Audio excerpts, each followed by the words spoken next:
काम गीता महाभारत के आश्वमेधिक पर्व के अंतर्गत भगवान श्री कृष्ण और धर्मराज युधिष्ठिर संवाद के रूप में काम गीता प्राप्त है। इसमें भगवान श्री कृष्ण ने काम प्रोक्त एक प्राचीन गाथा का वर्णन किया है, जिसमें बाह्य पदार्थों के त्याग के स्थान पर उनमें ममत्व के त्याग को ही वास्तविक त्याग बतलाया गया है, जो महान भय से छुटकारा दिलाने वाला है। अत्यंत लघु कलेवर वाली यह काम गीता यहाँ सानुवाद प्रस्तुत की जा रही है। भगवान श्री कृष्ण कहते हैं, भारत, केवल राज्य आदि बाह्य पदार्थों का त्याग करने से ही सिद्धि नहीं प्राप्त होती। शारीरिक द्रव्य का त्याग करके भी सिद्धि प्राप्त होती है अथवा नहीं भी होती है। बाह्य पदार्थों से अलग होकर भी जो शारीरिक सुख विलास में आसक्त है, उसे जिस धर्म और सुख की प्राप्ति होती है, वह तुम्हारे साथ द्वेष करने वालों को ही प्राप्त हो। मम, मेरा, ये दो अक्षर ही मृत्यु रूप है, और न मम, मेरा नहीं है, यह 3 अक्षरों का पद सनातन ब्रह्म की प्राप्ति का कारण है। ममता मृत्यु है और उसका त्याग सनातन अमृतत्व है। राजन, इस प्रकार मृत्यु और अमृत दोनों अपने भीतर ही स्थित हैं। ये दोनों अदृश्य रहकर प्राणियों को लड़ाते हैं, अर्थात किसी को अपना मानना और किसी को अपना न मानना, यह भाव ही युद्ध का कारण है, इसमें संशय नहीं है। भरत नंदन, यदि इस जगत की सत्ता का विनाश न होना ही निश्चित हो, तब तो प्राणियों के शरीर का भेदन करके भी मनुष्य अहिंसा का ही फल प्राप्त करेगा। चराचर प्राणियों सहित समूची पृथ्वी को पाकर भी जिसकी उसमें ममता नहीं होती, वह उसको लेकर क्या करेगा, अर्थात उस संपत्ति से उसका कोई अनर्थ नहीं हो सकता। किंतु नंदन, जो वन में रहकर जंगली फल मूलों से ही जीवन निर्वाह करता है, उसकी भी यदि द्रव्यों में ममता है तो वह मौत के मुख में ही विद्यमान है। भारत, बाहरी और भीतरी शत्रुओं के स्वभाव को देखिए, समझिए। ये मायामय होने के कारण मिथ्या है, ऐसा निश्चय कीजिए।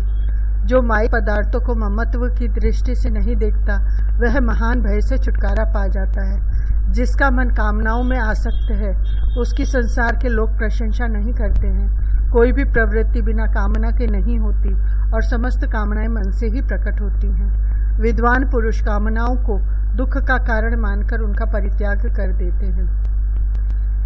योगी पुरुष अनेक जन्मों के अभ्यास से योग को ही मोक्ष का मार्ग निश्चित करके कामनाओं का नाश कर डालता है। जो इस बात को जानता है, वह दान, वेद अध्ययन, तप, वेदोक्त कर्म, व्रत, यज्ञ, नियम और ध्यान योग आदि का कामना पूर्वक अनुष्ठान नहीं करता, तथा जिस कर्म से वह कुछ कामना रखता है, वह धर्म नहीं है।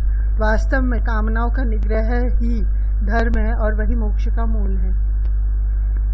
युधिष्ठिर, इस विषय में प्राचीन बातों के जानकर विद्वान एक पुरातन गाथा का वर्णन किया करते हैं, जो काम गीता कहलाती है। उससे मैं आपको सुनाता हूँ, सुनिए। काम का कहना है कि कोई भी प्राणी वास्तविक उपाय, निर्ममता और योग अभ्यास का आश्रय लिए बिना मेरा नाश नहीं कर सकता।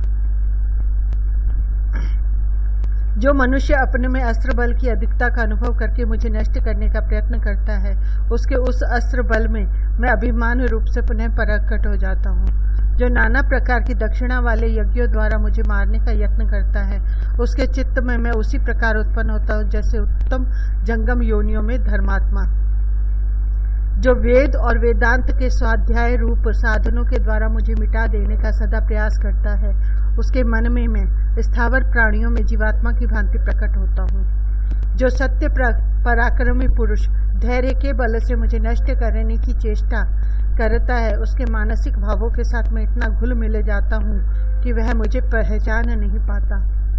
जो कठोर व्रत का पालन करने वाला मनुष्य तपस्या के द्वारा मेरे अस्तित्व को मिटा डालने का प्रयास करता है, उसकी तपस्या में ही मैं प्रकट हो जाता हूँ। जो विद्वान पुरुष मोक्ष का सहारा लेकर मेरे विनाश का प्रयत्न करता है, उसकी जो मोक्ष विषयक आसक्ति है, उसी से वह बंधा हुआ है।